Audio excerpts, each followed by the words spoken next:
नमस्कार विद्यार्थी मित्रांनो, आपण फिजिक्समधील इयत्ता 12वी मधील मेकॅनिकल प्रॉपर्टीज ऑफ फ्लुइड हा चॅप्टर या ठिकाणी पाहतोय. त्याच्यामध्ये फ्लुइड म्हणजे काय असतं तर आपण बघणार आहे. फ्लुइड म्हणजे काय? The substance which can flow is called as fluid. म्हणजे जी गोष्ट जसे की द्रव असेल, वायू असेल, स्थायू सोडून म्हणजे लिक्विड आणि गॅसेसला आपण काय म्हणतो तर फ्लुइड असं म्हणतो. ज्या गुणधर्म आपण बघणार आहे या चॅप्टरमध्ये. तर त्याच्याविषयी कॅन यू रिकॉल म्हणलं तुम्हाला काय थोडंसं आठवायचं. हे पाठीमागचे प्रश्न जे आहेत ते तुम्ही ते बघून लिहिलं तर तुमच्या नोटबुकमध्ये चालतंय. How importance are fluid in our life. तर आपल्या जीवनामध्ये फ्लुइड का खूप महत्त्वाचं आहे? बघ, आहेच महत्त्वाचं. का बरं? जर समजा पाणी आहे, पाणी किंवा आपलं शरीरामधलं रक्त आहे, रक्त शरीरामध्ये फ्लुइड सारखं आहे. आपलं रक्त जे आहे ते कसं आहे? एक प्रकारचं काय आहे ते फ्लुइडच आहे. मग आपल्या शरीरामधून जर फ्लुइड सारखं आपलं रक्त नसतं, पातळ स्वरूपामध्ये रक्त नसतं, लिक्विड स्वरूपात रक्त नसतं, तर सगळं रक्ताभिसरण म्हणजे रक्त आपल्या शरीरामधून त्याला काय म्हणतो आपण सर्क्युलेशन झालं नसतं शरीरामध्ये सगळ्या. तर हे खूप महत्वाचं आहे रिअल लाईफमध्ये कुठल्याही गोष्टी असू द्या. What is the atmospheric pressure? वातावरणीय दाब तुम्ही बघताय. म्हणजे आपल्या पृथ्वीवर जो काही वातावरणीय दाब आहे, आजूबाजूला आपल्या ॲटमॉस्फेरिक प्रेशर असतं, त्याचं सुद्धा काय आहे फ्लुइडच्या संदर्भात आहे. Do you feel excess pressure while swimming under water? तुम्ही पाण्यामध्ये स्विमिंग केलं असेल, पोहला असाल, त्यावेळेस तुम्हाला जाणवतं. म्हणजे पाण्यामध्ये पोहणं वेगळं, हवेमधून झोका खेळताना तुम्हाला जाणवतं. पोहत असताना थोडंसं पाणी तुम्हाला जड वाटतं, हलकं वाटतं. तर ते कशाचे गुणधर्म आहेत ते सगळे ते फ्लुइडचे गुणधर्म आहेत, त्याच्या प्रॉपर्टी आहेत. सविस्तर बघणार आहे आपण आता.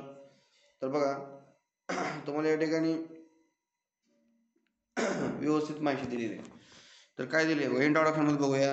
11th स्टँडर्डमध्ये आपण बघितलं discussed the behaviour of the solid under the action of the force. तर सॉलिडची अवस्था काय होती जर त्याच्यावर फोर्स आपण ॲक्ट केला तर. Among 3 state are of matter. तर त्या ठिकाणी मॅटरच्या 3 स्टेट असतात. तर सगळ्यांना माहीत आहेत मॅटरच्या कुठल्या कुठल्या स्टेट असतात. त्यामधले पहिले सॉलिड, लिक्विड आणि गॅस पदार्थाच्या 3 अवस्था असतात, स्थायू, द्रव आणि वायू.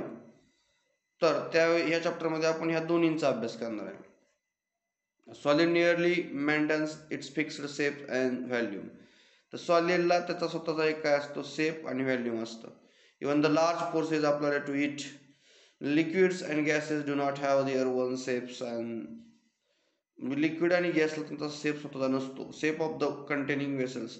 ते शेप कोणाचा घेतात? ज्या भांड्यामध्ये ओतलं जाईल तशा प्रकारचा आकार ते दोघं जण घेत असतात. म्हणजे गॅस आपण टाकीमध्ये भरला तर टाकीसारखा आकार घेत म्हणजे त्याला तयार होतो volume.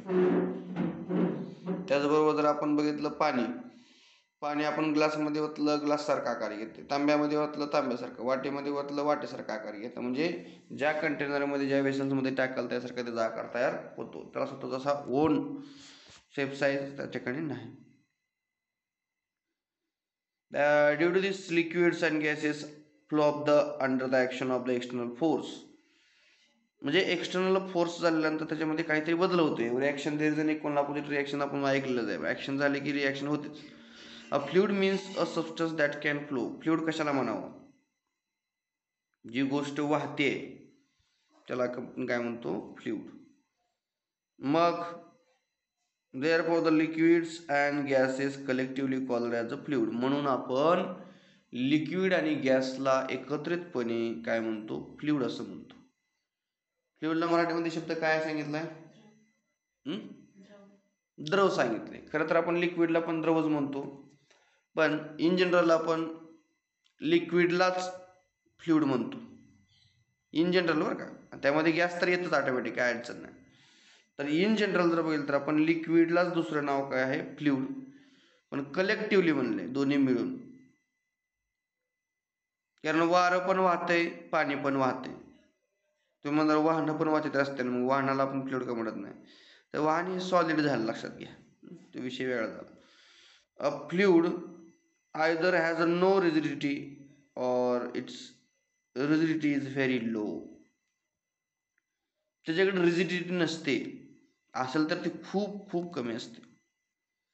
In our daily life we often experience the pressure exerted by the fluids at rest and motion. Viscosity and surface tension play an important role in the nature. तर निसर्गामध्ये फिस्कॉसिटीचा खूप महत्त्वाचा वाटा आहे, रोल आहे. We will try to understand such property of the chapter. मग आपण काय करणार आहे, एखादं फ्लुइड आहे, एखादं द्रव आहे, त्याच्यावर जर काही आपण फोर्स अप्लाय केला तर नेमकं काय होईल याच्याविषयी माहिती आपण या चॅप्टरमध्ये सविस्तर बघणार आहे. मग काय करावं लागेल बघा आता. तर आपण आता पाहणार आहे फ्लुइड म्हणजे काय. तर ते दिले तुम्हाला फ्लुइड. ओके, काय दिलेलं आहे, fluid. Any substance that can flow is a fluid. कुठलाही सबस्टन्स असू द्या, ते जर वाहत असेल तर त्याला आपण काय म्हणतो, फ्लुइड असं आपण त्याला म्हणतो. त्याच्यानंतर काय सांगितलंय, a fluid is a substance that deforms continuously under the action of external force. सांगितले काय या ठिकाणी, a fluid is a substance that deform continuously. Deform म्हणजे काय, ते सारखा स्वतःचा आकार बदलतं. पाणी बघा, जिथून वाहेल तसं त्याचा आकार घेतं. समजा ओढ्यातून, नाल्यातून, नदीतून दगडच व्हायला लागली, दगड किती जर वाहिली तर त्यांचा शेप आकार ते बदलत नाहीत, फक्त गोल गोल गोल गोल तयार होते. नदीमध्ये तुम्ही बघितलं असेल. तर हे जे आहे पाणी जे आहे आकार बदलत सर कंटिन्युअसली बरं का. सबस्टन्स डिफॉर्म म्हणजे त्याच्यासारखं डिफॉर्मेशन होत असतं, ज्याच्यामध्ये वतन त्यासारखा आकार घेतं ते under the action of external force. Fluid is a phase of matter that includes liquid, gases and प्लाझ्माज.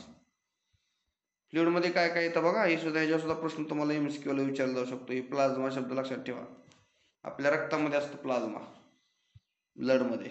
Okay, तर लिक्विड, गॅस आणि प्लाझ्माला मिळून आपण काय म्हणू शकतो, फ्लुइड. ही फ्लुइड मधलेच टाईप आहेत. ओके, आणखी काय दिली पुढची माहिती बघा इथं. तर आपल्या इथे सांगितलेलं आहे, we shall discuss the mechanical properties of only liquids and gases this chapter. तर या चॅप्टरमध्ये आपण काय बघणार आहे, तर फक्त लिक्विड आणि गॅसेसच्या प्रॉपर्टी बघणार आहोत. The shear modules of the fluid is a 0. फ्लुइडचं शेअर मॉड्यूल जे आहे ते किती आहे, 0 आहे. स्ट्रेस स्ट्रेन आपण इलेक्ट्रिसिटीमध्ये बघितलं तर त्याच्यामधला शेअर मॉड्यूलस जर बघितलं तर ते किती आहे, 0 आहे.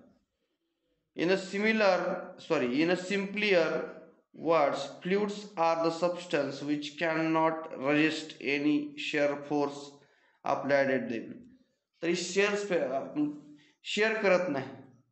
जसं बघा, आपण आपल्या शेजारी खुर्ची वगैरे, खुर्चीला ढकललं, शेजारी 2-3 खुर्च्या लावल्या, एका खुर्चीला ढकलली, राहिल्या त्या शेजारी खुर्च्या आपण पुढं सरकतात.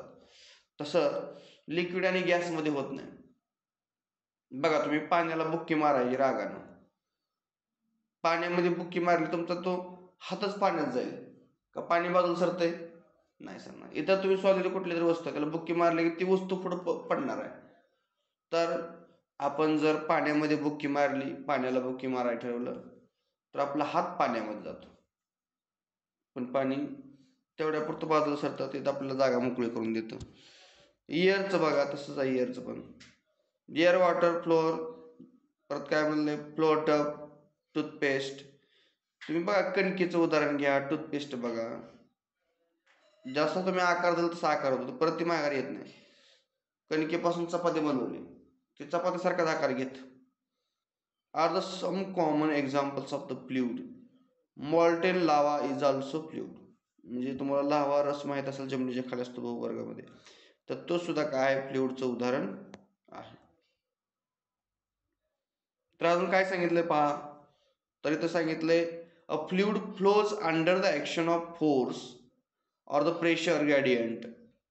तर काय सांगितलं, फ्लुइड जे आहे काय आहे, fluid flows under the action of force or a pressure gradient.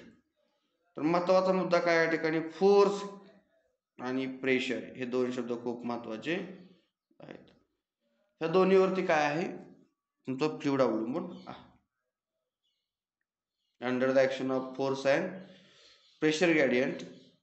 तर प्रेशर ग्रेडियंट मध्ये काय सांगितलंय बघा आता पुढं, behaviour of the fluid is the motion is normally complicated. काय सांगितलं या ठिकाणी, behaviour of the fluid is in a motion is normally complicated. तुम्हाला फ्लुइडचा बिहेवियरचा अभ्यास करायचा मोशन मध्ये, थोडंसं अवघड आहे, किचकट आहे.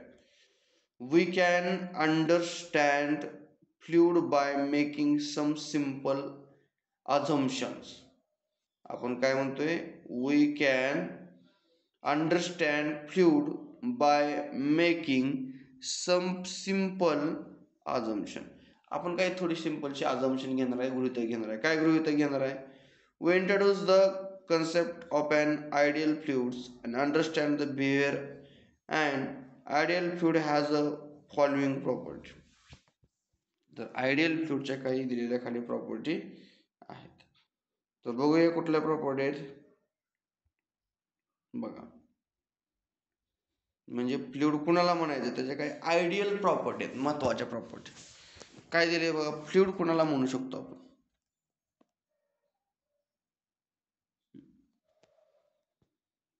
तर पहिली प्रॉपर्टी या ठिकाणी सांगितलेली आहे आपल्याला. काय सांगितलंय, it is the incompressible, it is the density is constant.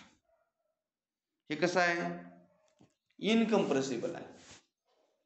तुम्ही पाणी मोठीमध्ये घेतलं किंवा वंजळीमध्ये घेतलं, तुम्हाला ते दाबून धरा सांगितलं, पाणी दाबून धरता येत नसतं, ते निष्ठून जातं निघून हातामधनं, आपल्या वंजळीमधनं. तर ते आपल्या हातातून काय होऊन जाईल, निष्ठून जाईल.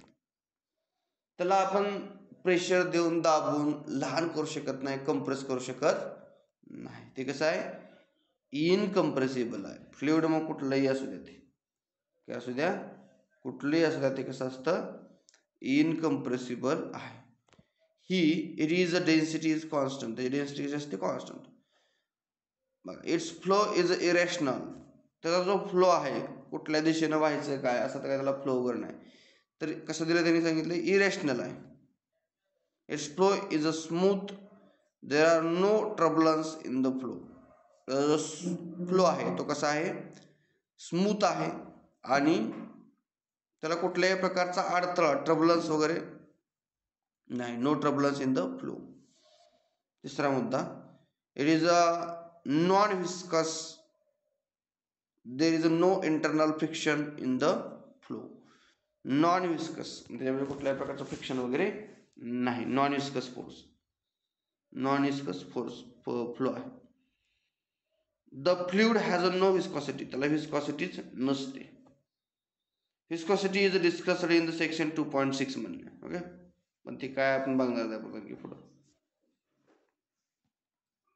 तर हे लक्षात ठेवा. त्याच्या पुढं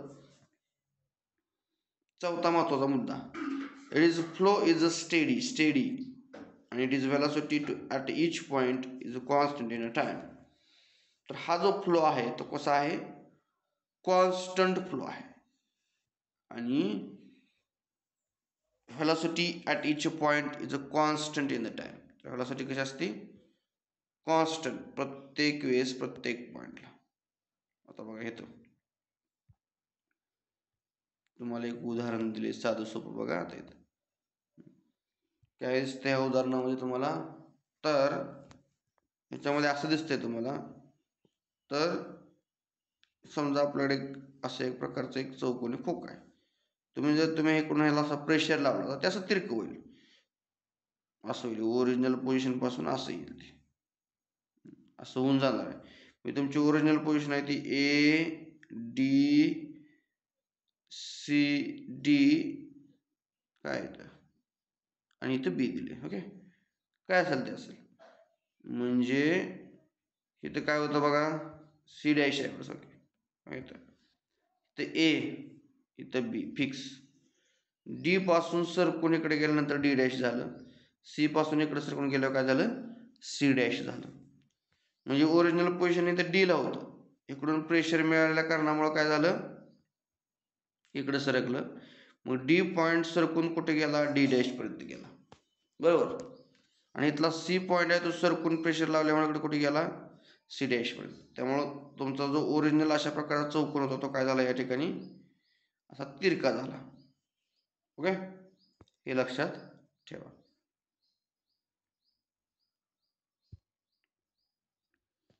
मग तुम्हाला डायग्राम मध्ये काय दिसतंय, the important understand the difference between the solids and fluids. Solid can be subjected shear stress, tangential stress as the shown in the normal stress as shown in the figure 2.2 मध्ये तुम्हाला दाखवलं. Normal share कसं असतं तुम्हाला दाखवलेलं आहे. ही सरकून आल्यानंतर बरं का, सुरुवातीला चौकोन असा होता, प्रेशर दिला की अशा प्रकारचा बदल त्या ठिकाणी होतो. ओके, आता पुढे बघा, पुढे काय सांगितलं तुम्हाला, आणखी या ठिकाणी दिले, दोन डायग्राम दिलेत.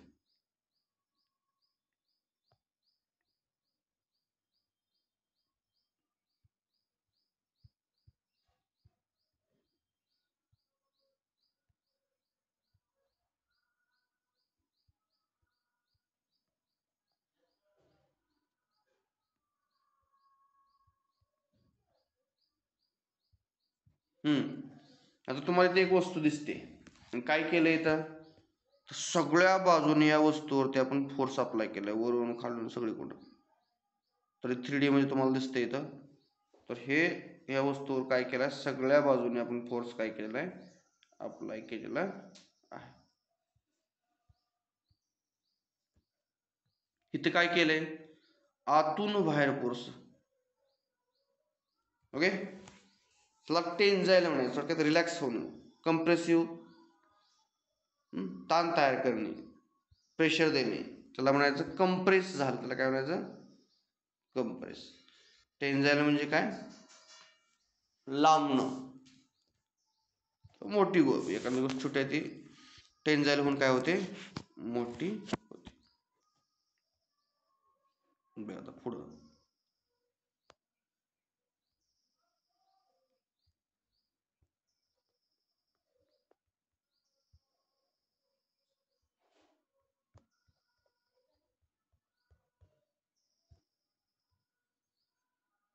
solids oppose the shear stress either by the developing restoring force.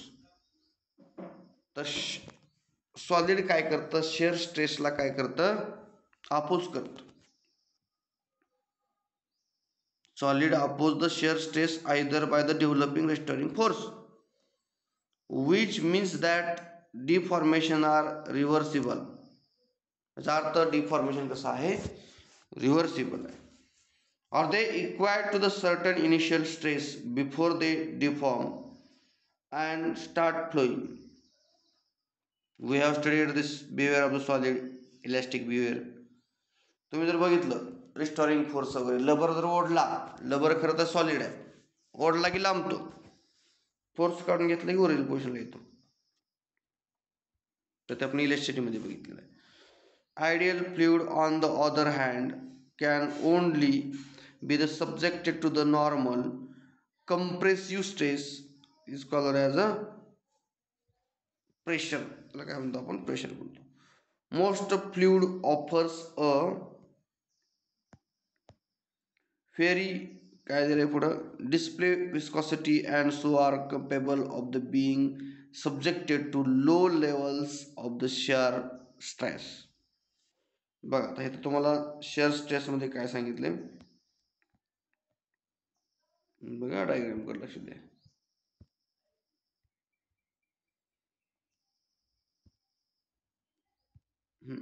आता इथे डायग्राम दिली, काय सांगितलं डायग्राम मध्ये, तर ही एक छापडी उभा केला तर कसं एक काय केलाय, पुट्टा उभा केलाय, बरोबर. आणि इकडून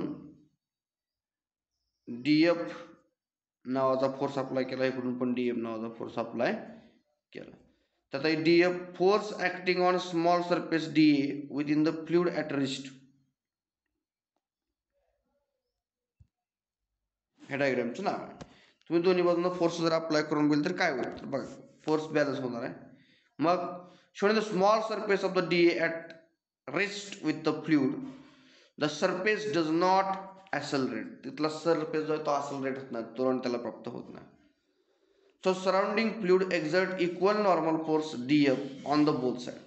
इकडून पण DF एवढा फोर्स लावला, इकडून पण DF एवढा फोर्स लावला. मग प्रॉपर्टीज ऑफ फ्लुइड आपण काय बघणार आता, प्रॉपर्टीज ऑफ फ्लुइड बघणार आहे. काय सांगितलंय प्रॉपर्टीज ऑफ फ्लुइड मध्ये, तर they do not oppose deformation, they do not oppose deformation. तर सगळ्यात महत्वाची प्रॉपर्टी आहे ही, डिफॉर्मेशनला विरोध करत नाही. लिक्विड स्वतःमध्ये काय करून घेतं, डिफॉर्मेशन करून घेतं, जशामध्ये वतल तसा आकार करून घेतं, त्यामुळे ती डिफॉर्मेशनला कधी विरोध करत नाही. कायमस्वरूपी त्याच्यामध्ये डिफॉर्मेशन होत असतं, कायमस्वरूपी. They do not oppose the deformation, they get permanently deform. ते काय होऊन जातं, परमनंट डिफॉर्म होऊन जातं.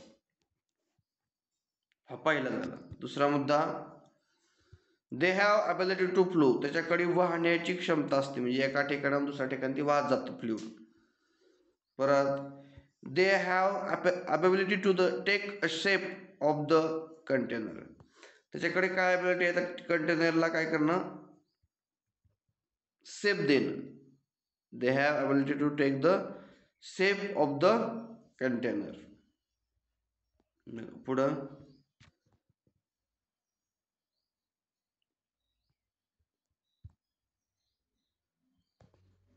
a fluid exhibits these properties because it cannot oppose a shear stress when it is a static equilibrium. त्याला काय म्हणतो आपण, स्टॅटिक इक्विलिब्रियम म्हणजे एकदम स्थिर. स्टॅटिक इक्विलिब्रियम म्हणजे काय, स्थिर अवस्थेमध्ये असणं. काय म्हणतोय आपण बघा, a fluid exhibit this properties because the can not oppose a shear stress when in the static equilibrium. त्याला आपण काय म्हणतो, स्टॅटिक म्हणजे स्थिर, स्टॅटिक इक्विलिब्रियम असं म्हणतो. ओके, तर आपण बघितलेलं आहे आज 2 पेजेस, किती बघितले पेजेस, 2 पेजेस या ठिकाणी सुरुवात केली आपण चॅप्टरची. आता आपलं दररोज लेक्चर होणार आहे फिजिक्स मॅथ्स असं. तर आता आपण कुठपर्यंत येऊन थांबलेलो आहे, फ्लुइड्स ऑफ रेस्ट पर्यंत येऊन थांबलेलो आहे. ओके, इथपर्यंत लगेच सायमल्टेनियसली आता शिल्लक अभ्यास काय ठेवू नका, म्हणजे इथनं पुढे जेवढा तुम्ही अभ्यास कराल ते परीक्षेला अभ्यास करता समजा, नाहीतर उगाच इथं लेक्चर आहे का आपण घरी जाऊन अभ्यास करा असं करू नका. आता हे शिकवलंय, पटकन लगे अभ्यास करा, समजून घ्या. ह्या चॅप्टरच्या लगे सायमल्टेनियसली नोट्स बनवायला चालू करायचं. 54 चॅप्टर आहे, काय बारका चॅप्टर नाही. फिजिक्स मधला किंवा 12वी मधला म्हणून आपण सगळ्यात मोठा चॅप्टर आहे, त्यामुळं त्याचा दरचा अभ्यास करा. अवघड काय, फ्लुइड म्हणजे काय, त्याचे एक्झाम्पल, हा सोपा आहे एकदम. तर सगळ्यांनी याच्या नोट्स लगे आजच्याच बनवा, आणि एक्झरसाइज तुम्हाला मी 1.4 मला वाटतं काय सोडवा दिला आहे, तर सोडवा आणि मला PDF पाठवा. जे काय अडलं आहे ते उद्या लेक्चरला मी तुम्हाला सोडून देतो, काय अडचण नाही. ओके, थोड्या वेळाने वाटल्यास बायोलॉजीच पण लेक्चर आपण टाकणार आहे, ऑनलाईन लिंक टाकणार आहे, थोड्या वेळाने टाकू आता. तर त्यावेळेस ऑनलाईन केलं तर किंवा ऑफलाईन केलं काय, दोन्ही एकत्र, त्याचं काय अडचण येत नाही. तर आपण छोटासा त्या ठिकाणी ब्रेक घेणार आहे, मी तुम्हाला ग्रुपवर कळवतो. लेक्चर मी टाकलेच कॉल ऑलरेडी ग्रुपवर. तर आपण एक थोड्या वेळाने आपण लेक्चर बायोलॉजीचं घेऊ, तोपर्यंत नाश्ता वगैरे करून घ्या. या ठिकाणी थांबूया. धन्यवाद सगळ्यांना, खूप शुभेच्छा.